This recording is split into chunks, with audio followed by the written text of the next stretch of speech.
Pemirsa, secara mengejutkan, timnas Indonesia harus mengakui Irak Indonesia kalah 0-2 di kandang sendiri. Apa yang menjadi catatan dan bagaimana peluang Indonesia di kualifikasi Piala Dunia? Untuk membahasnya sudah bergabung bersama kami. Sudah hadir untuk mendukung kita.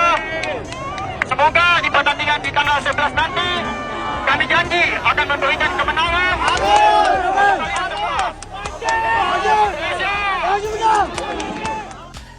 Jordi memang sudah lambat kalau bisa melihat. Dia sebagai kapten kesebelasan yang selalu membuat blunder-blunder terhadap tim nasional kita. Di Filipina juga ketika kita bermain imbang 1-1, Jordi juga membuat kesalahan di sana. Bahkan melawan Irak dalam pertandingan pertama di grup F untuk Piala Dunia zona Asia di Basra, dia juga melakukan gol bunuh diri. Banyak ya masalah-masalah ditempatkan oleh Jordi lawan Jepang juga. Di menit-menit awal dia men-tackle pemain Jepang yang akhirnya membuahkan penalti, di mana akhirnya kita kalah lawan Jepang juga saat itu. Dan sekarang dia tidak akan bermain melawan Filipina, sudah pasti. Bahkan ketika kalaupun kita lolos ke putaran ketiga nantinya pada September yang akan datang, Jordi tidak akan bermain ketika kita akan melakoni pertandingan pertama. Ini menjadi bahan evaluasi bagi STY ya, untuk ke depan sudah harus bisa menjadi pemain-pemain yang baik. Sebenarnya kita punya pemain yang stok yang kuat di belakang, karena tanpa Jordi pun kita pasti punya Jai Ises yang kemarin tidak bermain. Jadi Jai Ises ini yang membawa Venezia itu lolos ke Serie A pada musim depan, nantinya akan mengisi posisi Jordi. Dan saya rasa dengan kehadiran Jai Ises ini akan jauh lebih enak. Kita lebih fresh bermain, karena kita masih ingat teman-teman ya, ketika melawan Vietnam 2 kali di Jakarta dan di Hanoi, Ises bermain oke. Bahkan dia bisa mencetak sebuah gol lewat tandukan kepala, hasil dari sebuah assist corner kick Tom Haye. Dan dia akan tampil lagi. Kemarin dia duduk di bangku cadangan. Saya kira akan lebih tenang lini belakang kita ketika Jai Ises ada. Dia akan ditemani oleh Justin Hubner dan juga dengan Rizky Ridho. Ini mengembalikan 3 pemain terbaik kita yang clean sheet, tidak kebobolan menghadapi Vietnam, yang memasukkan 4 tanpa kebobolan ya. Dan dia akan tampil di sana. Inilah yang di luar dugaan saya juga ketika Hernando Ari terlalu lama memainkan bola di dalam kotak penalti. Mungkin dia juga tidak sadar bahwa ada 2 pemain Irak di depannya. Satu persis di depannya, satu lagi di sebelah kanannya. Dan juga dia sudah terkepung ini. Jadi pada saat terkepung ya akan lebih bijak ya, yang selalu saya perhatikan di pertandingan-pertandingan sepak bola lainnya, kalau memang sudah ada lebih dari 1 pemain tim lawan di depan kiper, akan lebih bijak udah buang aja bola daripada lama menguasai bola. Karena kiper-kiper di luar negeri juga biasa melakukan kesalahan ketika sudah dikepung atau ketika ada lebih dari 1 pemain tim lawan itu lama menguasai bola, dan ternyata itu yang terjadi, kesalahan dari Hernando Ari. Akhirnya pemain dari Irak itu Ali Jassim yang menurut saya adalah man of the match, ya kan, dia bisa mengambil bola dan dia bisa mencetak gol kedua, dan seharusnya dia bisa saja mencetak gol sebelumnya ya, ketika dia mendapatkan peluang itu sudah one on one tapi shooting dia melenceng.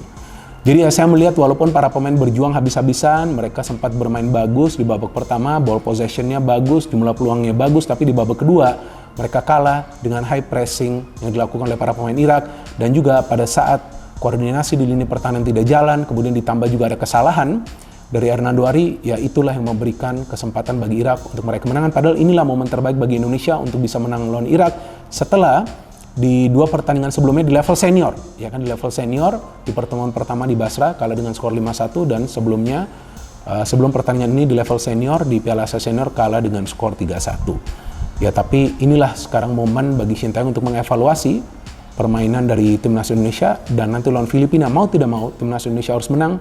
Yang penting ketika sudah berada di pertahanan dari tim lawan, pengambilan keputusan itu harus cepat, dan juga kalau bisa lebih banyak melepaskan syuting dari luar kotak penalti. Sebetulnya ya bagus juga kalau mau mencetak gol dari dalam kotak penalti, tapi pada saat melihat pertahanan dari tim lawan itu solid, mereka bisa bertahan dengan baik, mereka bisa bertahan dengan baik ya akan lebih baik atau bijak untuk bisa syuting dari luar kotak penalti, tapi itu tidak dilakukan oleh para pemain Indonesia. Jadi teman-teman, kita jangan berkecil hati, kita tunggu nanti next match dari Indonesia lawan Filipina, dan tentu kita harapkan dan kita berdoa agar timnas Indonesia bisa menang lawan Filipina, agar bisa menemani Irak untuk nanti bermain di round 3 babak kualifikasi Piala Dunia tahun 2026 zona Asia. Jadi inilah pekerjaan rumah besar PSSI, juga operator liga, mendongkrak kualitas kompetisi supaya jangan disepelekan lagi, supaya jangan dihina-hinakan lagi, supaya jangan dianggap remeh lagi sebagai local pride. yang dianggap tidak punya kualitas, karena sebetulnya kualitas ada di sana, bakat ada di sana, potensi ada di sana, cuma tinggal mau nggak kita benar-benar merapikan, memoles dan memperbaikinya. Ada salah satu anggota DPR yang bilang kalau pemain timnas Indonesia itu yang dimainin harus 60% pemain yang dari lokal lah, istilahnya dari lokal, dari Indonesia, baru sisanya boleh yang dari naturalisasi.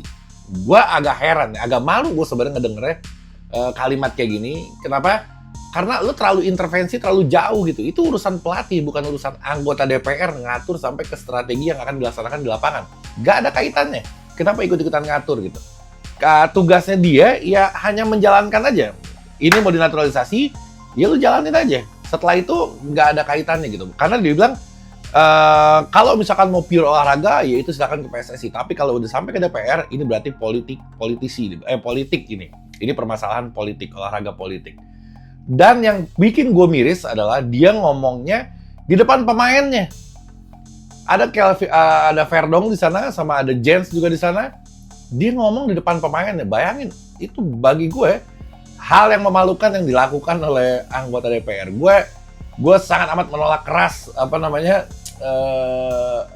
statement itu, karena bagi gue nggak mendidik. Dan lagi-lagi ketika kita orang-orang sepak bola berusaha menyatukan, bahkan pemain yang ada di tim mereka bersatu, ada orang yang bukan sepak bola tiba-tiba mengucap dan menjadikan ini bisa jadi perpecahan lagi gitu. Kita kesulit untuk menyatukan, setelah nyatu orang-orang ini berusaha memecah belahkan lagi. Ini cukup mengecewakan untuk kita semua. Oke? Sebelum lebih lanjut, jangan lupa klik tombol jempolnya, karena jempol kalian adalah bukti kalian cinta Timnas Indonesia.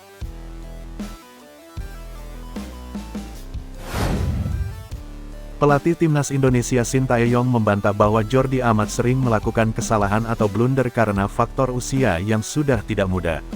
Dalam laga melawan Irak di Stadion Utama Gelora Bung Karno, Kamis 6/6, Jordi mendapat kartu merah. Kartu merah ini tercipta pada menit ke-59 dan membuat Indonesia makin tertekan. Sebelumnya Jordi juga membuat kesalahan saat melawan Irak di Basra. Dalam laga tersebut Indonesia kalah 1-5. Begitu juga saat tandang ke Filipina, ada momen Jordi blunder. Kendati demikian Sinta sepakat bahwa rentetan kesalahan yang dibuat Jordi karena faktor usia.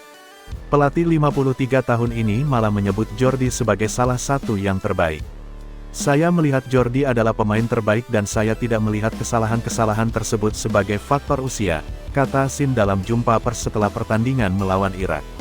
Kalau kita lihat secara keseluruhan, Jordi hari ini sebenarnya bermain sangat baik. Hanya saja kesalahan terakhir itu yang membuat tim kita sulit karena mendapat kartu merah, ujar Sin menambahkan. Dalam pandangan pelatih asal Korea Selatan ini, Jordi Amat adalah pemain profesional. Kesalahan ini diyakini Sin akan membuat Jordi semakin baik ke depannya. Namun, untuk kesalahan itu, mendapat kartu merah dalam laga melawan Irak, pemain kita Jordi akan cek dan akan evaluasi dirinya sendiri, kata Sin menjelaskan. Karena mendapat kartu merah langsung, Jordi akan absen saat Indonesia vs Filipina pada Selasa 11/6. Situasi ini tidak begitu mengkhawatirkan, sebab Timnas Indonesia masih memiliki bek tangguh yang bisa menjadi pengganti Jordi Amat yaitu JISS. Berita selanjutnya, DPR RI dukung Bung Toel jadi pengkritik Timnas Indonesia selagi Sintayong diminta mainkan 60% pemain lokal. Anggota Komisi 3 DPR RI, Hinca Panjaitan mendukung pandit kontroversial, Tommy Welly alias Bung Toel sebagai tokoh utama pengkritik Timnas Indonesia. Komisi 3 DPR RI baru saja menggelar rapat kerja untuk membahas terkait rekomendasi pemberian kewarganegaraan Indonesia pada dua calon pemain Timnas Indonesia, Kelvin Verdong dan Jens Raven.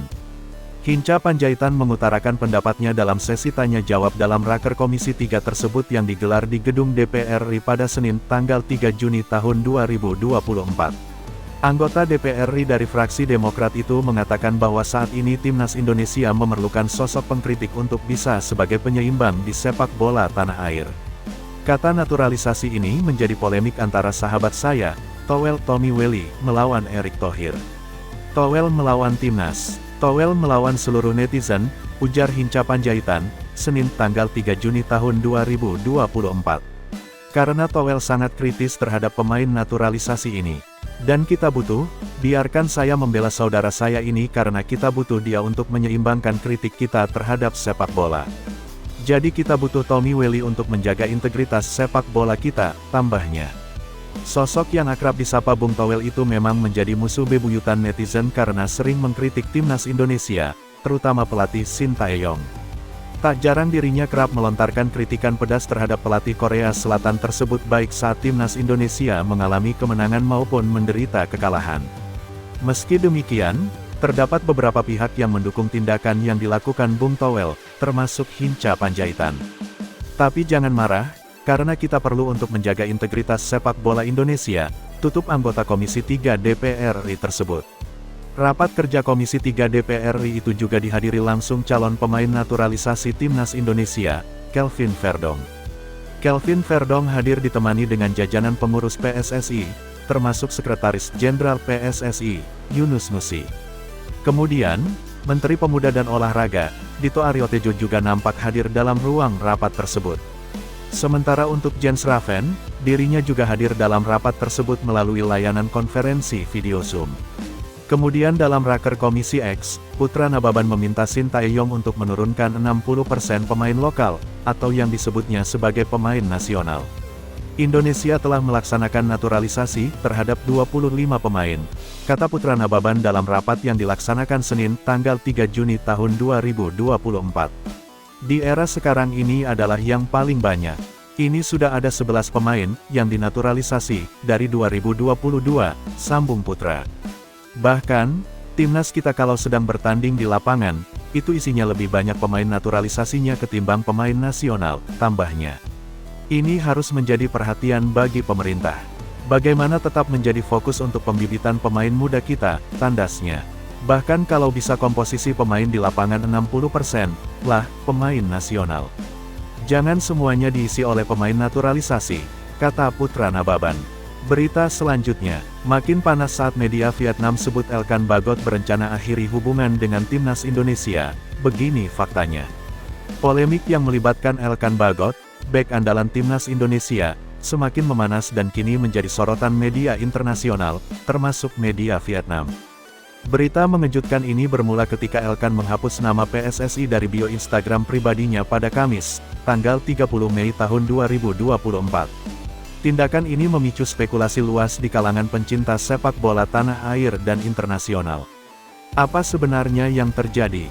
Berikut penjelasan lengkapnya. Ketiadaan nama Elkan Bagot dalam daftar skuad timnas Indonesia untuk laga lanjutan Grup F kualifikasi Piala Dunia 2026 menjadi salah satu pemicu utama sorotan ini. Keputusan pelatih timnas Indonesia, Shin Tae-yong, untuk tidak memanggil pemain berusia 21 tahun tersebut dinilai mengejutkan oleh banyak pihak. Pasalnya, Elkan selama ini merupakan salah satu pemain andalan timnas Indonesia di era kepelatihan Shin Tae-yong. Elkan tidak masuk dalam daftar 22 pemain yang dipanggil Shin Tae-yong ke timnas Indonesia. Bahkan, ketika PSSI memastikan bahwa Shin Tae-yong menambah 2 pemain lain, yakni Malik Rizaldi, Madura United, dan Nadeo Argawinata, Borneo FC, nama Elkan tetap tidak muncul. Hal ini menimbulkan pertanyaan besar di kalangan pendukung timnas Indonesia. Spekulasi bahwa Elkan Bagot berencana mengakhiri hubungannya dengan timnas Indonesia semakin kuat setelah media Vietnam, Soha, mengeluarkan artikel tentang situasi ini.